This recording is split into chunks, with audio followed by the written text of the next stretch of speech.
That's okay. So, good morning, Fort McMurray, Wood Buffalo, and the rest of the world. You've tuned in to the Mac City Morning Show. I am your host, Elliot Pierre, and we're going to start the show off the same way we start every show off, with a moment of gratitude. I know you could be doing a million other things with your time, so the fact that you're spending with us truly does mean the world to me, so thank you. On that note, Tanner, hit him with the intro. How's she cotton, me loves? You're listening to the Mac City Morning Show. All right, and we're back. I'm excited about this episode. As you guys know, I love meeting new people. We have a complete stranger to me on the show today, so it's going to be a good one. As you also know, I don't introduce my guests because they can do a better job at that than myself. So on that note, can you please tell everybody at home who you are and what you're about? Yeah, hi, I'm Sarah. We are... Came here.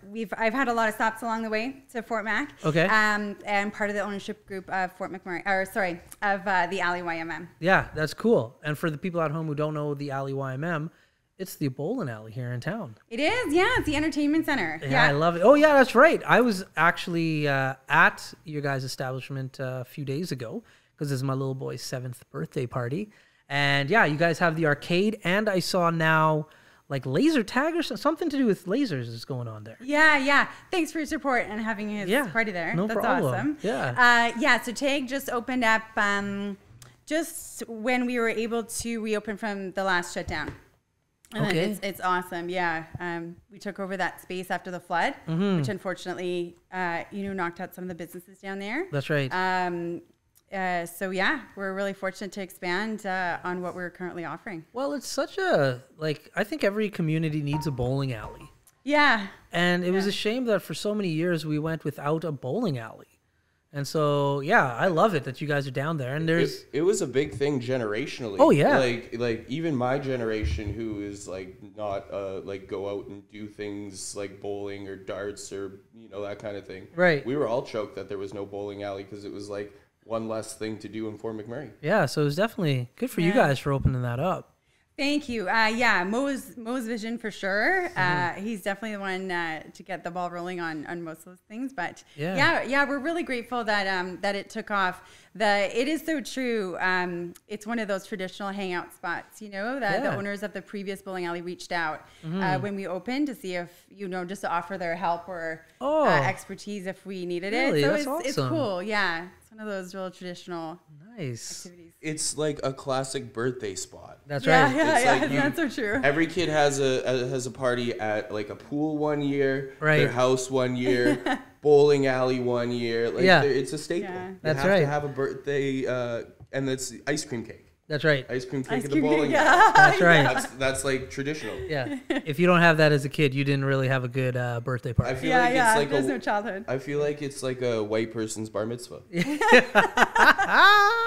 There you go. So outside of that, though, you guys are sponsoring an event that's taking place called Live to Lead, correct? Yeah, that's right. Yeah, Live to Lead. It's November 4th for Fort McMurray. Okay. We were connected with it by Colette Close, who did some leadership stuff with our team at the Alley. Oh. We're as a group, we're trying to focus more on leadership. Right. We've just been so lucky since we opened.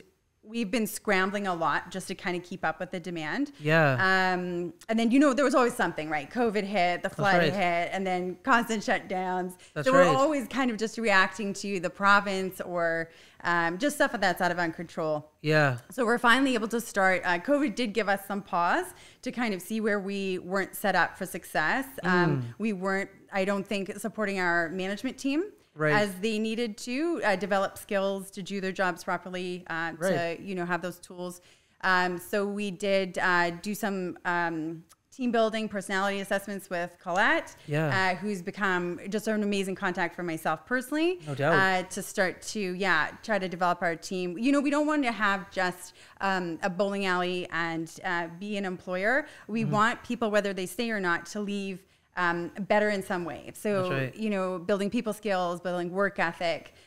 We don't, it's a high turnover industry, right? Hospitality. Right. So we want to be contributing to the community, not only as a place to go, but for our team, to just enhance a skill or. Yeah. And Colette's great at that. her company and her husband, they're amazing. And I participated in the Live to Lead, one of the, events a few years ago. It was really good. They have some like really powerful speakers. You get to learn a lot of information out of it for sure. Yeah, and so motivating, right? You just want to like take over the world. If you just watch even the preview, the trailer for it, that's right. You're just so motivated to do better, be better. Colette connected me as well with the all the John Maxwell books, which like once you start going down that road of just self-improvement, really. Yeah. One leads to another, and then you start to find these just incredible people that are so motivating, so smart, and just get you on a completely different trajectory. Yeah, that's exactly it. Yeah. Awesome. So now I know your husband, Mo. Yeah. So I know he's from here. Shout out Mo. Big shout out to Mo. He needs to come on. He does. Stop being so shy, Mo. You know us both. Yeah. So my question to you is, what brought you to Fort McMurray originally? Because I don't think you're not born and raised here, are you? No. Yeah, I was actually born in South Africa. Okay. We moved to Cranbrook when I was 9. Okay. My dad, he's a psychiatrist. So he was given the choice of Corner Newfoundland and Cranbrook, BC. Okay. So we ended up in Cranbrook. And then, I went back and forth within BC and Alberta for a while. Okay. I met Mo in Calgary. Okay. At an investment firm we were both working at. Okay. And then, so he brought me up here. Okay.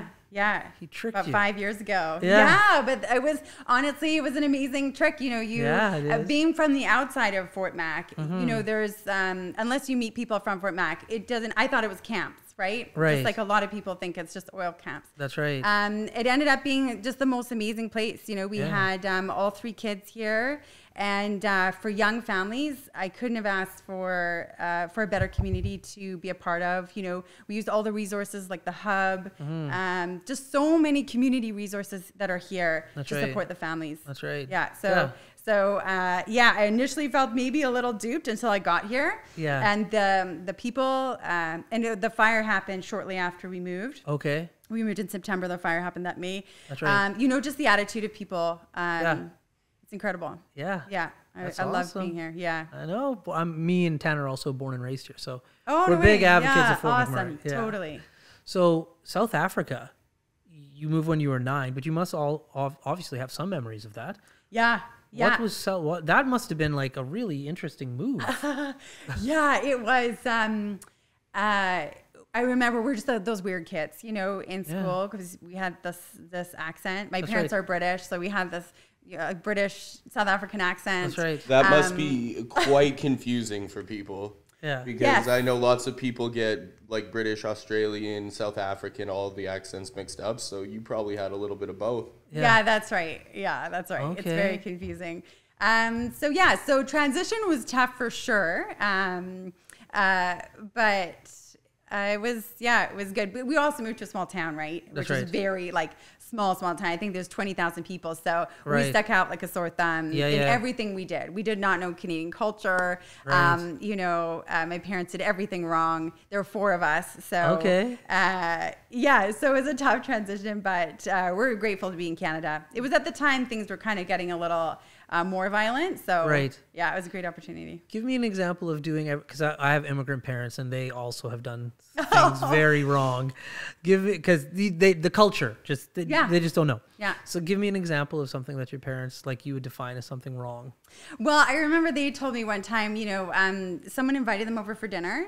Yeah. So in South Africa, everyone's doing everything as a family, at least in our circle. Right. So a couple had invited them over probably to get to know him. He was the new doctor in town. Right. And they brought all 4 of us. So there was an 11-year-old, 9-year-old, 7-year-old, and a 2-year-old, I think. So they brought all of us to the front door. And my mom just tells the story of how they just kind of,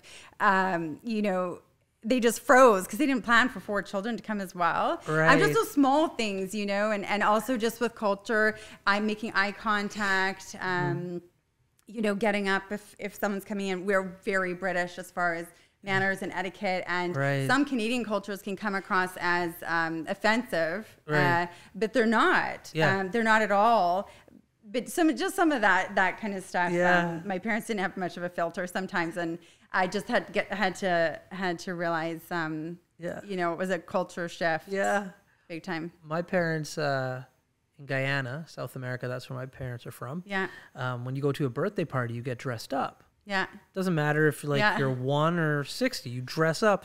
So my parents used to send me to birthday parties dressed in like suits and stuff. Shame. And so it was shameful. So I'm there with my corduroy blue suit and like collared shirt, and all the kids are dressed like kids. And I'm like, Mom, stop doing this. She's like, no, you go to a birthday party, you dress up. Yeah. I'm like, so embarrassing. Totally. So there's some pictures of me back in the day dressed up like a weirdo. You're that one kid. Yeah. Just the one. If the Pierre parents would like to send me that, I would greatly appreciate it. Oh, there's numerous pictures of me in that corduroy Or Alicia. You know, Alicia hit me up with those photos too. Yeah. So, but they just don't get it, right? One Canada Day, my mom read in the paper that like they were promoting everybody dress up in red and white, and because of Canada. Yeah. And so she's like, oh, everybody's going to be dressed up in red and white. And like, we were older at this point. I think I was like 12. I'm like, Mom, nobody's going to do this. Like, don't make us do this. She's like, nope. So there's 5, like my mom, my dad, brother and sister and myself. And we're all wearing red and white, like white pants and like a red shirt. Like it's in your face. Yeah. And we get down to Mac Island, only family in town, dressed in red and white, and just like, just jumping so hard on that bandwagon, right? Yeah. Just trying to, get along with it. And my mom was just like, well, it's okay. I'm like, it's not okay, Mom. I'm 12 and everybody's looking at us. Like, it's the worst. So I love to hear stories about immigrant parents. They do their best, right? Yeah, God bless them. They just, they don't know yet where that filter is, where like what's said and what's actually done. That's right. Have to argue. My mom's pretty great. She is definitely not an immigrant, and she does not care where that line is. Yeah. Yeah, they mean well. Right. Yeah, they mean well. Yeah. So you have 3 children. What are their ages? So the eldest is going to be 6 in December. So 6, 4, and 2.5. Oh wow, 3. That's awesome. Yeah. They're all tight. Yeah. Yes. And so which they're going? Don't say it. I don't want to know. They're all going to the same school though, roughly in Fort McMurray.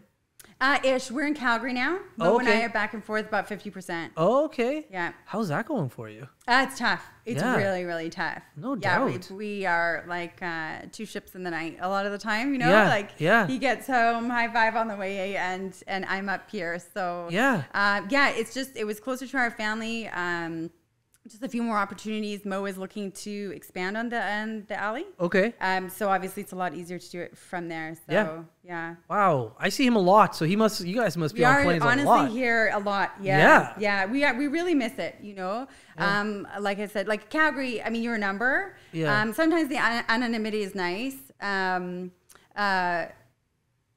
But there's something about a community that really cares, and Fort Mac, it truly was, and is still home to us. Yeah. So we're here a lot, and we're grateful to go back and forth. Yeah. Okay. Well, I just got the signal from Tanner. We're at his segment called the Mac City Minute. He's going to ask you some questions. I wish you nothing but the best of luck. Tanner, hit her with the Mac City Minute. All right. Question number 1. What is the most interesting story you have from running the alley? The most interesting? Honestly, I would say just the most chaotic is, it's not even one specific one. It's just, it seems, you know, when it rains, it pours. We'll have birthday parties, we'll have lanes, breaking, we'll have arcade games, you know, going down. Yeah. It's unbelievable how many things can go wrong at the same time, you know? But almost every time we just have the most amazing guests that are so tolerant and understanding of what's out of our control. So yeah, sorry, nothing specific, but it happens a lot. And when it rains and pours, chaos. Yeah. Question number 2. What is the one thing you miss the most about Fort McMurray when you're not here? I would say, again, it's the people. Question number 3. What is a standout memory for you from your first time in Canada? When we were riding our mountain bikes in probably 2 feet of snow with our snowsuits on and runners. First winter. What a hodgepodge. Yeah. Question number 4. What is one challenge about running a business in Fort McMurray that you were surprised by? A challenge I was surprised by.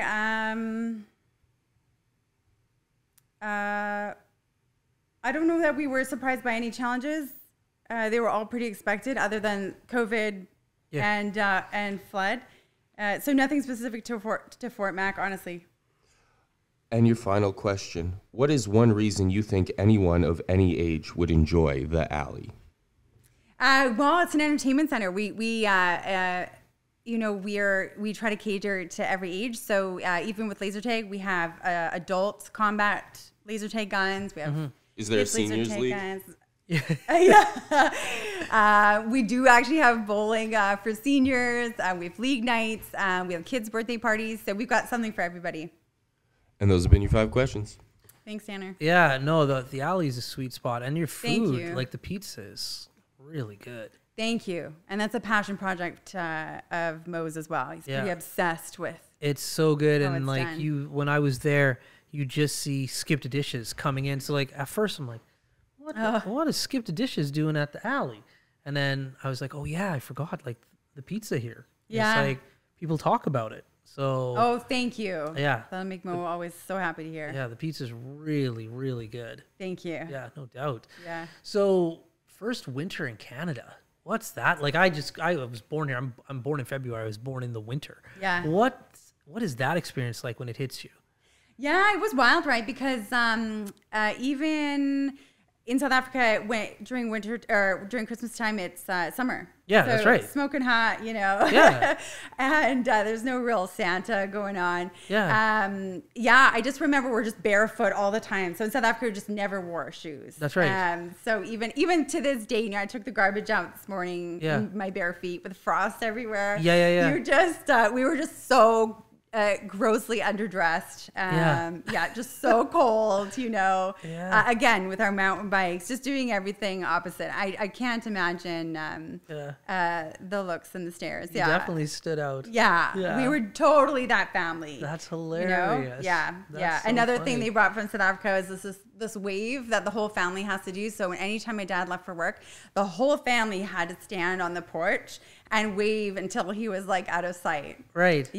Yeah, and it was just like something you did. And another thing I'm sure someone, So like, if you were like out on the street and everybody like in that area worked at the general same time, would you just see like other families out there doing the same thing? Definitely. Yeah. Oh, in South Africa? Yeah, so you just drive down the street and there's like a bunch of families just waving at everybody. Until you're way out of sight, yeah. Wow. No, it may have just been my family, but It's a thing. Yeah. When you leave my parents' house to this day, you guys you too? have to wave. You have to go, like my parents don't have a porch, so you have to go to the front window. Yeah. And everybody has to go You're kidding. and wave and go away. And even my child, because like I'll drop Keegan, my little boy, off to like hang out with grandma and grandpa sometimes.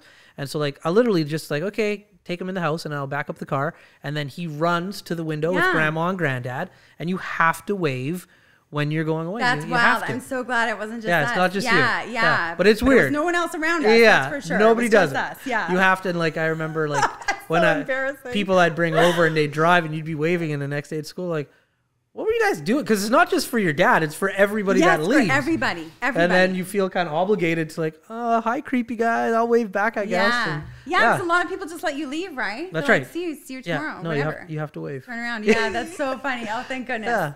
So we're at the end of the show. 20 minutes flies. But before we leave, I know we should promote one more time the Live to Lead. Yes. So if you want to talk about that just a little bit more before we cut you loose. Yeah, super grateful, super proud to be sponsors or in any way involved in it. Like I said, it's something we're trying to focus on big time with the Alley. Yep. And we do have, I think we have 3 tickets as well that we're going to put as a contest draw or give the option to some of our guests to take on. Okay.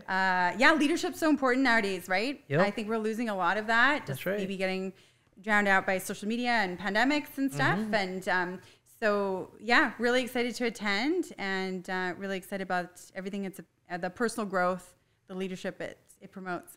There we go. Well, that was your shameless shout out or plug. Okay, awesome. So definitely, if you want to come back again, please do. Tell Mo he definitely should come on the show. And if there's anything ever going on at the Alley, please tell your staff, your managers, whomever, come on the show, help promote it. Oh, cool. We'd love to bring as much attention to you guys as possible. So thanks, Elliot. Don't be a stranger. Thanks so much for having me. Sweet. Yeah, no worries. All right. Well, Fort McMurray, Wood Buffalo, and the rest of the world, that's been another episode of the Mac City Morning Show. Thank you very much for tuning in. I really do appreciate it. Hopefully you're having a great day, and we'll see you tomorrow. Peace.